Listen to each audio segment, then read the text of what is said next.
RMN Drama presents Kini ang akong suliran. Sa bugtong tuyo nga kami makaalagad kaninyo, among gituyo pagmugna kining maong tulumanon nga pagatambagan nila ni Dr. ni Elaine Bathan nga mutabang sa pag-iway sa mga gumunhap ug kalibo nga inyong gihambin ilabi na sa punto legal. Dinisab si Dr. Rene Obra ang kaabag sa inyong suliran. Kini ang akong suliran. Kini ang akong suliran.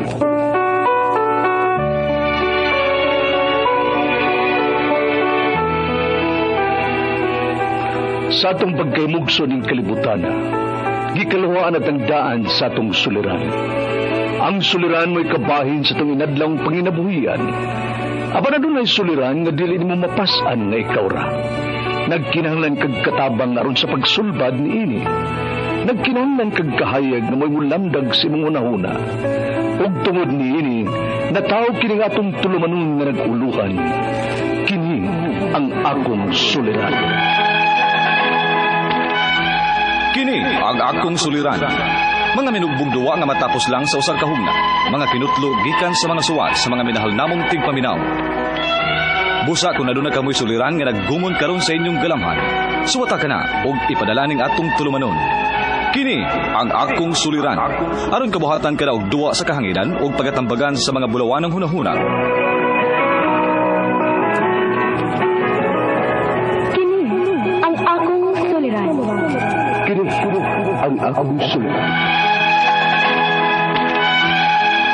Sinumuat ni Teresa Tirul Soria, ubos sa direksyon ni Ingrid Miss Iver Tudaso. Dalit kaninyo sa RMN Drama.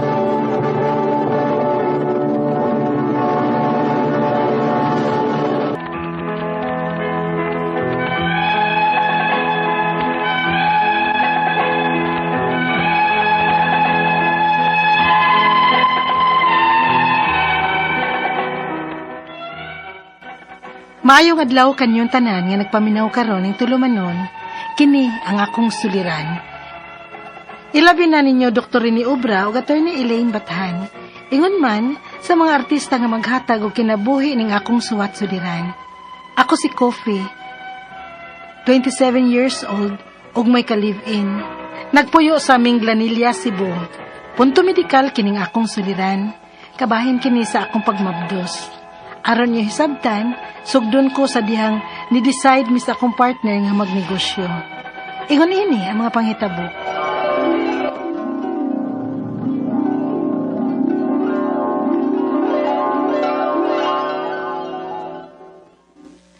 Babe, James, doon ako no'y bakante nga abanganan para negosyo. Unsa man, abangan na to? Oh, ikaw babe. Unsa may itinda na to? Dili ingon nga gusto ka nga magnegosyo kan anan. Unsa ka babe kun atong suwayan? Bitaw, no? Ikaw, sige. Ganahan ko, ana. Pero asa matag kapital para, ana, babe?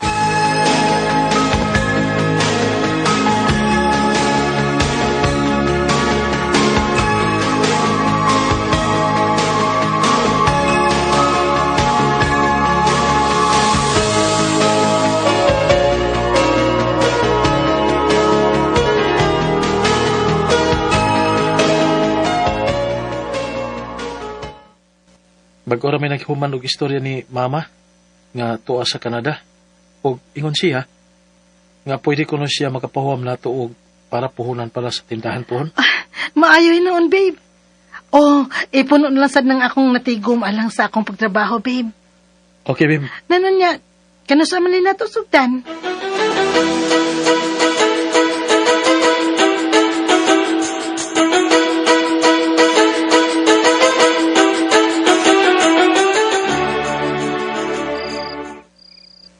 Babe, unsa ka kon mangundang na lang ta sa atong trabaho. Uy, nga naman. Bago pa mangkod ang tindahan, babe. Gusto na ko nga mangunay kita ba nga hands-on sa gyud ta ini atong negosyo. Hinoon. May puntosan ka na, babe. Sige. Pwede ra mahinoon. Total, dili naman sa taangay nga mabalaka kay wa pa man tay obligasyon. Wa pa man tay anak. Sige, babe.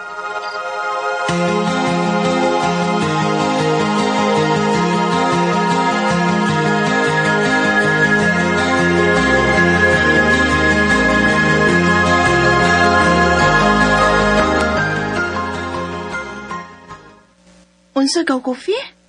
Nangundang mo sa inyong trabaho ni James? Oh, gaw, sweet. Uy nga naman, gaw. Ay, gusto man gud mi nga mo focus sa among tindahan, gaw. Wala, uy. Walang unta mo resign, uy. Gistudyohan sa unta ninyo ba? Wabi mo kahibaw kung mo work ba ng inyong negosyo, day.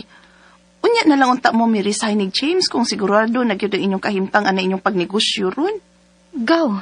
Pero oy, wa ta ka gi-discourage ha. Gusto lang ta kang pahinomduman ba nga kanang magnegosyo ka, sugal pod baya na. Risko. Pwede makaginansya ka, pwede sag mapildi ka. Gaw, sweet.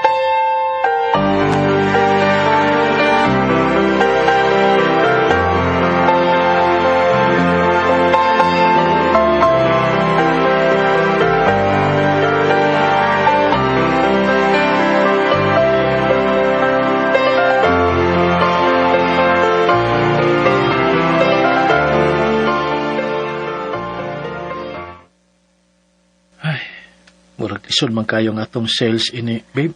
Nga naman. Bisag para na lang unta sa abang, di man makabot ang atong sales kada buwan, bisag sa bayronon malang nato sa abang. Babe. Dili ka husto ang imong igagaw sa iyang gisulti, nga unta. Walang una tam mangundang og trabaho. Ug atong giobserbahan kining negosyo nga atong gisudlan kun mubuom bagyod. Hay, James, please, good. Dili lang gud sa ta magmahay.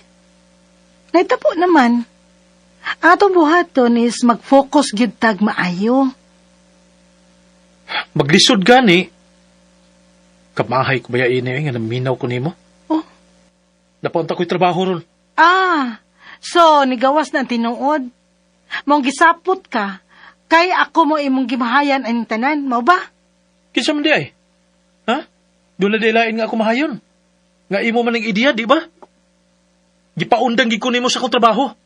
Nakaibaw man ang taka nga on sa kalisod bangit ang trabaho ron. Gipaundang? James, gisabutan ni nato, oy. Oh, yes, akong idea. Pero niuyon man ka. Mao nga ayaw gi-blame nako ang tanan.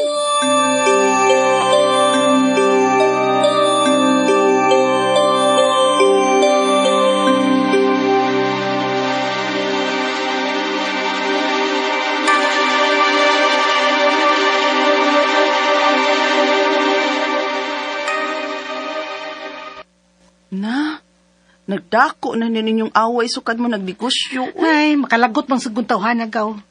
Kusog ka imang gaslight? Oo, tinuod. Ako tong idea. Pero niuyon ba yan siya? Nitando siya nako tungod kay ganahan sad siya. Ay, naunsa baya mo eh? Ay na mo paglalis anak kod. Naa naman na. Pag tinabangay na lang mo. Si James Ragioy, init kay ugod.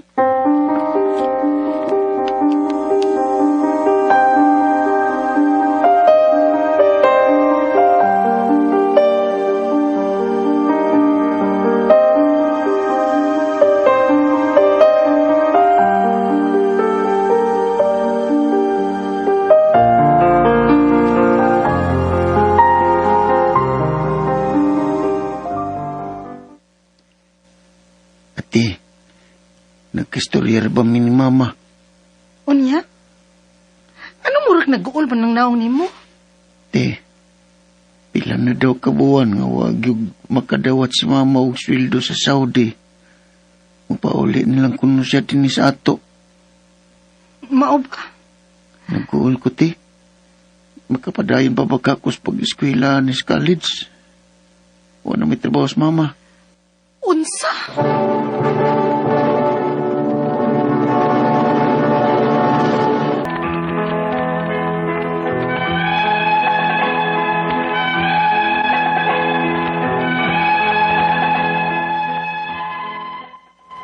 Tungod kay wa nay trabaho ang akong mama, unya napunan pagyud sa among negosyo nga way klaro. Napugos mig pangitag balik og trabaho sa akong uyab, samtang padayon pagyapon mi sa among negosyo. Kay dili man namo pwede mapasira dayon tungod kay naami gipirmahan nga minimum of 1-year contract ang abang. Sakit man dawaton pero sa tinuod lang naglisod gyud mi og bawi sa among nagasto para lang magtukod og negosyo. Maong kinahanglan gid mi nga mas mukayod para na ami pang tapak sa abang sa pwesto sa among tindahan. Ilabi na nga ni saad pagyud ko sa akong mama nga ako na lang ang mopatiwas sa eskwela sa akong manghod nga naa na sa college. Kaloy sa Ginoo, nakakita raman din kong trabaho isip virtual assistant ug ang nakanindot kay work from home rapod. Ug ang mas maayo pagyud kay duha ka buok kliyente ang akong nakitaan. Buti pasabot nga duha ka buok akong trabaho. Onya, Well, okay man hinuon na. Kay murag dako-dako yun na imong sweldo, ana. Pero ang pangutan na, day, makalahutay ka. Pila naman lay kinatulgan ni mo, ana. Kamu pagoy mangumprag unay, ana, good, alang skinanglan sa inyong tindahan. kaya ranin ako gawoy. Mura man hinuon kagwa maanad nako. Ay, perte nga nara, uy. Mauman bitaw nga hangtod ron, nay. Perte gihapon ni mong daota. Naanad na ning lawas nako oy sigig pamuwaw. Busa, dili nakaangay mabalaka, gaw. Kaw.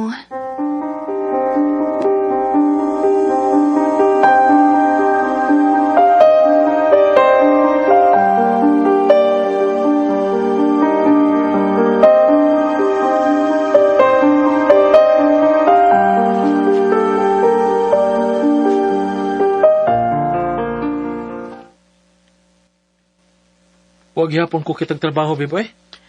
Baby, ani na lang ha. Unsa ka kung hatagan na lang tikag oras sa akong trabaho unon. Unya, ako na lang musweldo nimo. Aron dili na ka maglisod sa pagpangita.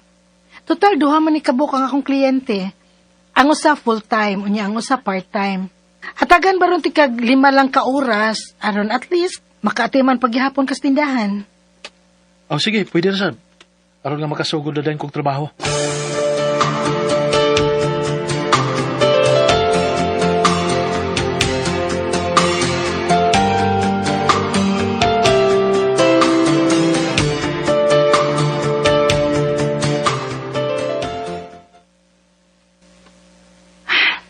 Nga naman ko eh. Nagsigim sa kukalipong-lipong ng mga nangagi. Unya, murag kasukaon pakit ko.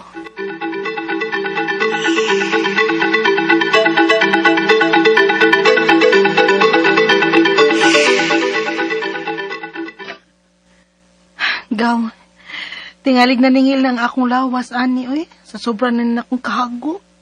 Disod ka, mabdus? Ha? Ay, posible na, gaw. Gahi kong pamabduson tungod kay layagon nung taon ko, no?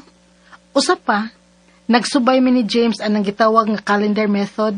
Pero mas mayo naman ni Guro ka, uy. Pagpiti, aron sure ba?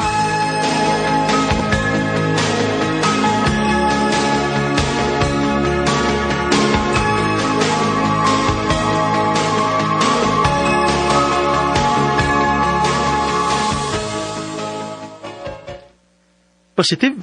Oh, babe. Positive ang duha ka pregnancy test nga imong gipalit. Kung mao, maamahan na day ko, ani. Yes! Babe, ugma na yun. Magpaprelatal ta.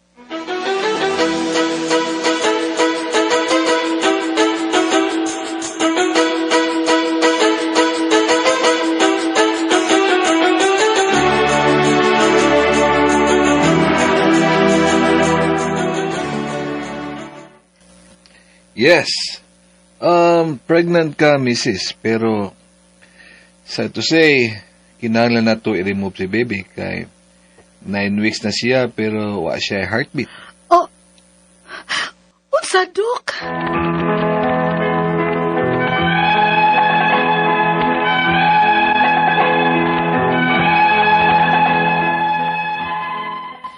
Kunon sa kagrabe among excitement itong pagkahibaw namo nga mabdus ko, grabe sad ang among disappointment ug kaguol sa pagkahibaw namong why heartbeat si baby o kinahanglan nga i-remove siya sa akong tiyan. Ang akong mga pangutana mao kining mosunod. Unang pangutana, nganong wa may heartbeat ang among baby sud sa akong tiyan? Usa may hinungdan ani? Ikaduhang pangutana, irregular nga akong menstruation, hinungdan nga dili nako ma-identify kung kanus-a dapat moabot nako. Ang akong pangutana, accurate ba ang ultrasound aron ma-identify niya kung pila na edad sa akong baby sud sa akong tiyan. Kay sa pagkatinuod lang, abagyod nako nga wa pay usa ka buwan ang akong tiyan og na-shock na lang ko nga 9 weeks na di ay. Ikatulong pangutana. Pila man ka weeks dapat nga makita nimo ang heartbeat sa bata sud sa imong tiyan? Igong basihan bagyod ang ultrasound aron masuta kung pila na edad sa bata sud sa imong tiyan? Or pwede kang magpa-second opinion ko o buhaton na lang nako kung unsa may gisulti sa doktor nga ipakuha ang bata sa akong tiyan kay wa kuno siya heartbeat. Ikaw pa to katapusang pangutana. Unsa may hinungdan nga mawad-an og heartbeat ang bata sud sa tiyan? Posible ka nga stress? Gusto unta akong magpa-second opinion kay gusto kong makasiguro kung wa bagay heartbeat ang baby. Pero akong plano, after a week pa. Delikado para nako pananglit, wa gyud heartbeat ang bata. Unya paaboton una na kog semana before ko mo decide nga ipakuha na nako siya kung mahibaw nako sa result, inig pa second opinion nako. Palihog, tabangi og tambagi ko. Kini ang akong suliran, Coffee. Mayong adlaw mga suking tig paminaw din sa tong programa kini nga akong suliran. Once again, anay na sa bako si Dr. Rini Obra magiguban kaninyo karong adlaw. Ako motambag sa inyong mga medical problem kay medical doctor man ako, psychological, emotional ug behavioral kay usa man ako ka psychiatrist ug mga problema sa mga ginadiling drugas kay usa man ako ka drug addiction specialist. Klase-klaseng pamahagi usahon sa pagpadala sa mga sulat-suliran diri karamo. Pwede kayo padala sa mong email suliran_612@yahoo.com or sa atong Facebook account, kini ang akong suliran, official writers page. O driba sa mabatan sa 3rd floor, CR Martinez Building, Osmeña Boulevard, Cebu City. Ang atong magkutlo nga pagtulunan karong adlaw, mao kini nga if the plan doesn't work, you change the plan but not the goal. Okay? If the plan doesn't work, you change the plan but not the goal. Pareha ra gud gikan sa Cebu, ngadto ta sa sama na. Sample ako, gikan sa Cebu matutag Asturias or Balamban. So, Alegria ba? Musta naman dahil si Father Riqui dahil sa Alegria, mga taga Alegria, musta naman dahil. Thank you kayo sa inyong pag-abi-abi nako sa akong pag-anag niya sa inyong lugar sa Sagi, Madridijos, Alegria, Cebu. Paingon dito sa inyong lugar na ay naputol nga tulay, no, nabore nag-landslide. Di na kami adi na kumantoy kay di mo makaagi. Ang itagaglagianan. So that's basically unsay bot pasabot ning atong word of the day, no? Okay, so ang atong magtatampo ko na adlaw si Kopi. Kopi, 27 years old, na ni siya ka-live-in partner taga Minglanilla, Cebu. Musta naman dahil si LP Alpanti diya sa Minglanilla nga taga ward, mga ward man ng mga sa mga dalan sa Minglanilla diha kanang tungkil diya sa kwan kanang gindaruhan sa Naba Gindaruhan sito ko nang dapita diya musta na may mga gwardiya diya sa Naba nalimot na ko si Casas kumusta namang gwardiya apelyido Casas ang uban diha nalimot na ko silang apelyido. Salamat kayo kay uban ninyo nakailan na nako kay magpaminawan po din sa atong programa. Samtang nagwardya siya sa guardhouse sa Naga Valley Naga Valley International Industrial Port. Alright, so ang problema ni Kopi kay tungod sa iyang pagbuntis ba ni? Mas nabati nito sa drama. So dito lang kuan sa mga pangutana Kopi, no? Ngano kuno nga negative ang heartbeat sa baby sud sa iyang tiyan nga positive man kuno ang duha ka pregnancy test nga ginahimo. Ito may mga nungdan medyo ang sakto putubag ubigay ni pero maning kamot ug ko makahatag ng impormasyon na Kopi, no? Ang kasagaran manggod ma-detect ng heartbeat sa bata intrauterine, meaning naapasod sa tiyan, mga 5 to 6 weeks age of gestation. Nya kinanglan ang gamiton ani sa hospital kining ultrasound. sa vaginal ultrasound. Muning diagnose sa heartbeat or heart activity sa baby nga nagtubo diya sa imong tiyan. Ug ang muhimo niya ni Kopi, preferably mga OB-GYN, no? Sumasa kong na ibalaan ang normal heartbeat kung ma-notice na maganda siya, mga between 110 to 160 beats per minute, ha? 110 to 160 beats per minute, plus minus 10, nanaragod, no? But usually, kung negative mga nalala kayo ka discourage, no? Kay at the early stage, di pa hindi kayo visible. Gawas kung ang Doppler or sophisticated ang mga kahimanan sa doktor, nga mo paminaw sa heartbeat, no? Sa baby. Pero usually, mabati na gining heartbeat sa fetus at 10 weeks old. Kaya dako-dako naman ang baby ani. Kusog-kusog na sa danyang heartbeat, no? So, ayaw lang ka discourage ka nga naman nga wa may heartbeat ang akong baby nga positive man ang akong pregnancy test, no? Usapon sa mga hinungdan, I do hope nga dili ni siya may rason kasi na nga mong gitawag og high that for mole or each mole. Kay murag false pregnancy mo kumitabunan mo produce mo siya human chorionic gonadotrophic hormone. So positive pod pero actually walay baby dia nga nakwan. Kun dili mole ni siya each mole, ha? So kinahanglan din siya nga properly monitor sa atong mga OB-GYN, no? May mga OB-GYN akong kailala, Doktora Titito, ha? Evelyn Titito, Doktora Cora Quijano, Doktora Intienza, Liway, Doktora Lourdes de los Reyes Atok, no? Sila may mga expert, kung itawgan to Doktora Lourdes, yung na kumukontak. Basta kay 10 weeks baby intrauterine, mabati na ang heartbeat, maklaro-klaro na, kadako-dako naman na. Pero before that, medyo sophisticated yun ang kahimanan na, dili lang kaya na ordinaryo stethoscope yun, nga naagit tay itawag na itong mga kahimanan. Ultrasound is very ideal, no? Regular ang menstruation magod ni Kopi. Mao nga, dili sa accurate ang age of gestation na 9 weeks na di ay. Usan nas mga hinungdan. Kaya usahan man nimo pag-estimate sa ng age of gestation kung imong last normal menstrual period dili ka sure. Because ang imong menstruation dili regular na 28 or 31 days. So maglisod ta og kwan.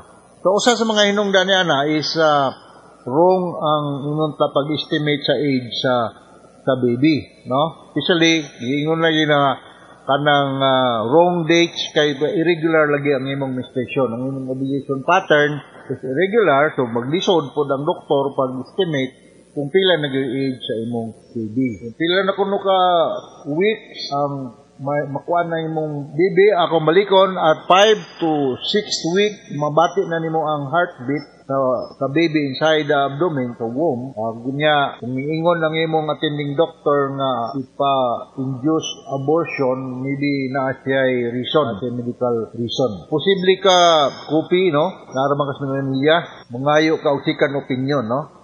Do kami nga, di ka mutuo at nung first ni mga doktor, pero mangita lang second opinion, kung tinuod ba nga na-indication nga ipa-induce abortion ng imong baby, kay na-problema sila nga obserbahan ang attending doctor, no? Kay kung medyo stress ka, no? Wamang ka kay mga signs and symptoms of miscarriage, ha? Like bleeding, passage of fluid and tissue, wamang ka magsakit ang imong tiyan, dili ka komportable sa imong tiyan. Kung wala kay mga signs and symptoms nga nag-miscarriage ka, I'll suggest nga you get another opinion from another OB-GYN tingali. OB-GYN good as soon as possible, ha? Ayaw dugay-dugaya. Kay major decision daya ni sa imong kinabuhi nga ipa-induce abortion ng bibe, no? So kaya pag decide yan therapeutic abortion ng mahitabo. So before that, ngayo ko ng second opinion sa other OB-gynecologist kung okay ba itong advice sa imong first attending doctor nga ipa-induce abortion na lang kay na ay medical or indication. Alright? Yan ang kasabot ka sa speaker ni mo Kopi diya sa aming Manila ug himuan ning akong tambag as soon as possible. ASAP, no? Sa among mga doktor kining ASAP, as soon as possible. Sa mga pare ang kining ASAP, always say a prayer po. Ha? Alright, so now takasabot ka sa speaker ni mo copy.